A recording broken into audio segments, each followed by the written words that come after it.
Shocking stories behind rare Wild West photos. Did you know one silent snapshot in this video made an entire boomtown reek for weeks? And another freezes the exact instant a young captive defied his own rescue. Which picture hides the West's quickest overnight city? And which one shows the only forge that kept a land run rolling? Stick around, because you're about to see some of the rarest Wild West photographs ever unearthed, but not just see them. In the next few minutes, you'll hear the untold, amazing backstories etched into every frame. 1885, Arizona Territory. A 6-mule buckboard train fords the fickle Gila River near Fort San Carlos. Soldiers of the 10th U.S. Infantry riding shotgun as the Apache Wars wind toward their finale. Desert hills frame the scene. The river, once steamboat navigable, shifts its course every season. The wagons are springless buckboards, frontier pickup trucks, light, tough, and vital for chasing Geronimo's raiders. Infantrymen, temporarily mounted, form a mixed column. Texas, 1886. The last free Chiricahua Apaches crouched beneath a Southern Pacific railcar at a Nueces River siding, guarded by rifle-toting soldiers. Only weeks earlier they ghosted through the Sierra Madre. Now the iron horse that tamed the West hauls them east to prison forts in steaming Florida. Many touch the hot boiler in awe. First encounter with a locomotive. Ironically, this same Nueces was once proposed as Texas's southern border, a spark for the Mexican-American War. One frontier closes, another chapter of exile begins. Texas Panhandle, 1905. On the left, a two-wheeled carreta jolts along with rawhide water bags slung under its axle, an old Mexico design that kept the sloshing load cool in desert heat. On the right, a ranch hand ropes a wooden barrel and simply drags it, letting the rolling slosh churn dust into mud so less water is lost to splash out. Out here, a dollar bought 30 gallons, but a dry well could bankrupt the town, so every trick, cool shade, rawhide skins, or a rolling barrel, meant survival. Bisbee, Arizona, 1900. Copper-dusted miners crowd a saloon, fixated on the green felt faro table, the West's favorite gamble before poker reigned. A derby-capped dealer works the silver casekeeper while runners sweep up gold coins and grubstake scrip. Dubbed Bucking the Tiger for the Bengal cat on early gambling dens, Faro's razor-thin house edge lured dreamers as surely as the copper or beneath Bisbee's Mule Mountains. In moments, one man will walk out richer, most will leave lighter, and the game rolls on. Guthrie, Oklahoma Territory, April 22, 1889. A lone boomer strides across raw prairie, surveys stakes under one arm, hunting a 25 by 140-foot patch he can call his own. Just hours ago, this meadow was empty. By sundown, it will be a tent city of 10,000, streets chalked in flour, lots marked with broom handles, and makeshift law courts convened on packing crates. The great Oklahoma land run has turned a whistle stop into the territory's biggest town overnight, and every footstep here may spell a future hardware store, hotel, or heartbreak. Guthrie, Oklahoma Territory, spring 1889. Less than a day after the chaotic land run, two settlers have scraped sod into a fire pit, rigged a bellows from wagon boards, and christened the town's first blacksmith shop. Sparks jump as one man draws a red-hot horseshoe. The other pumps air with a banker's coat still on, proof that frontier roles changed overnight. With 10,000 newcomers relying on wagons and mules, a forge was as critical as a saloon. By week's end, Guthrie would boast dozens of tents, but only one place to mend a broken axle and keep the boom rolling. Southern California Desert, 1904. Inside a billowing canvas big top, hundreds of sun-baked hats face an auctioneer who jabs a stick at a freshly platted township map. Every numbered square is a gamble, raw desert now, but promised Eden once the new irrigation canals tame the Colorado River.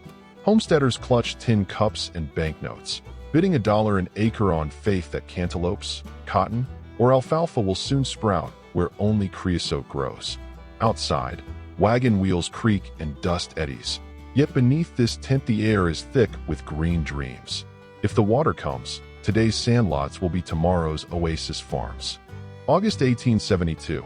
Nothing but open prairie and Santa Fe Trail ruts when black, Kelly cut sod bricks, stacks them like earthen Lego, and raises this three-room soddy for rancher H.L.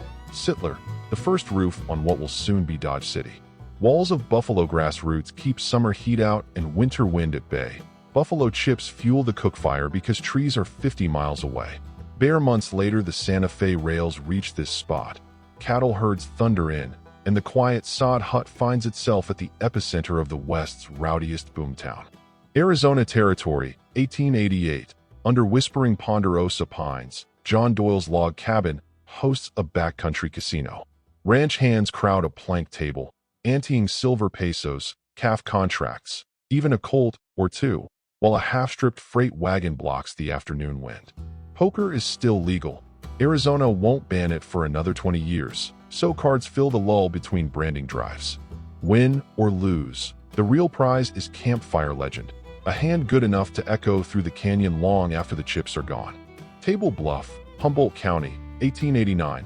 Push through the batwings, and you're met by a bar that doubles as a taxidermy museum. Elkhorn thrones flank a grizzly rug footrest. Rifles and salmon gaffs bristle from the walls, trophies of hunters who roamed the redwood groves outside. Whiskey bottles parade along a redwood plank milled a mile away, the timber boom that fuels every drink and helps rebuild San Francisco after its fires. Fun fact, California grizzlies like the one underfoot vanish statewide within 30 years, yet here their ghost still guards the whiskey. Anadarko, Oklahoma Territory, August 8, 1901. 2 days after the Kiowa Comanche Apache Land Lottery, settlers jam a lumber company booth where lots start at $1. Then rocket past 1,000 by noon. Canvas banners proclaim a national bank, and a wagon-top hotel rents straw beds beside mules still in harness. By nightfall, carpenters will carve this corn stubble into 66 city blocks. Yesterday, it was reservation grassland. Today, it's the freshest boomtown in the West. Arizona Territory, 1898. In the sage-swept flats near Granite Dells, sweat-soaked crews hoist 40-foot rails, spiking the Prescott and Eastern toward copper camps and a Santa Fe link. Awaiting locomotive hisses, mules drag cedar ties, and Mexican and Irish hammermen drive iron at a pace. 1 mile, 1 day, $1. Sandstone bluffs watch the steel serpent grow. Curiosity, telegraph wire was strung the same night, so by breakfast Wall Street prices could reach a campfire deep in the desert. Lou Valley, Nebraska, 1886, one vivid frame of the Great Western Migration. A shaggy bearded settler, his wife, and 2 children nestle beneath a linseed-oiled canvas, while a uniform-clad brother-in-law stands guard beside their prairie schooner and 3 strong horses. They've rattled west 15 miles a day from a railhead, hauling 2,000 pounds of flour, seed wheat, and a cast-iron stove to stake a 160-acre Homestead Act claim on the Lou's Cottonwood Flats. By the mid-1880s, quick horses were edging out plodding oxen, proof that even frontier travel was chasing speed. Navajo Mountain, July 1909. Guide John Wetherill threads pack horses across slick rock, so smooth the Navajo call it rock that slides. With surveyor W.B. Douglas and archaeologist Byron Cummings, he follows faint sheep trails toward whispers of a stone rainbow hidden deep in the canyons. Each hoof must snag a shallow divot. One slip would dump a month's food. 3 days later, the party will stand beneath Rainbow Bridge, soon declared a national monument. Fort Belknap, Montana, 1906. Canvas teepees still rim the Milk River as grow Ventra. Anai. Men roast a dog above a willow tripod kettle, a dish reserved for solemn giveaways and warrior society feasts. The pinto-mounted scout keeps his Winchester handy. 2 partners tend the fire while an elder woman blesses the pot. Reservation rations ran thin this year, so ceremonial fare doubled as survival food. Note the U.S. flag painted on the lodge skin, proof of the uneasy bargain. Keep the old ways alive while living under a new nation's watch. Canon de los Embudos, Sonora Desert, March 1886. Frontier photographer C.S. Fly has coaxed a rare pause from Geronimo's ragged band, and his lens captures an unsettling tableau. In front stands 11-year-old Jimmy McKinn, sun-bleached hair, borrowed Apache shirt, a turquoise amulet at his neck. 6 months earlier, he was snatched from a New Mexico sheep camp during a lightning raid. Now he is so thoroughly woven into camp life that he pleads to remain Tebetchish, his new Apache name, rather than return to his Irish-American family. Around him cluster Nature's children, bare-legged and solemn, framed by a freshly built wickiup of Ocotillo ribs and mesquite. Fly's glass plate images, the first ever taken of Indians still at war with the United States, will circulate in Eastern newspapers, stoking both fear and fascination. As for Jimmy, Army officers must bribe him with peppermint candy to board the wagon home. Decades later, he will recall these months as the freest days a boy could know, a bittersweet footnote to the Apache War's final chapter. Genesee, Kansas, May 1902. A lone hand rains a clay-colored gelding on the lip of a shallow rise, rawhide riata dangling from his palm like a question mark. Below him the prairie heaves with close to 1,000 longhorn and shorthorn steers, black, roan, and mottled, milling in slow, dusty circles while other cowboys form a loose picket line along the horizon. They are pushing the herd toward the Sherman Ranch branding pens 10 miles east, working the classic drift and mill pattern. One rider whistles and waves his hat to keep the cattle walking. Another sings trail songs to calm skittish yearlings. A point man up front scouts for prairie dog holes that could snap a leg on horse or beef. This is the very tail end of Kansas's open range era. The bluestem grass here in the Smoky Hills, knee-high, protein-rich, and rooted 12 feet deep, can put 2 pounds a day on a steer, but change is coming fast. Barbed wire lines are creeping north out of Texas, and a new state law now requires every trail herd to pass through kerosene-dipping vats to kill the Texas fever tick before rail shipment to Chicago. Drives that once stretched 300 miles to Abilene or Ellsworth will soon shrink to a morning's jog toward a local siding of the Atchison, Topeka, and Santa Fe. Yet for one more season the old ways rule. The cowboy's slick fork-weighted saddle shows Spanish vaquero roots. The rope in his hand is braided rawhide, not manila hemp, and his wide-brimmed hat is bent against the south wind that can blow clear to the Gulf. Tonight, after the branding fires die and the herd bedded down, he'll ride shotgun around the sleeping cattle, humming a low, steady tune. Because on an open plain with no fences, a gentle song can hold 1,000 restless hooves better than any iron spike ever forged. Montana Highline, circa 1910. Dust boils in the branding pen as 4 cowboys, 2 on the drag rope, 1 on the flank, 1 with a sizzling iron, work their rhythm honed since the trail drive days. A bawling Hereford calf hits the dirt, back legs stretched to keep the hooves clear.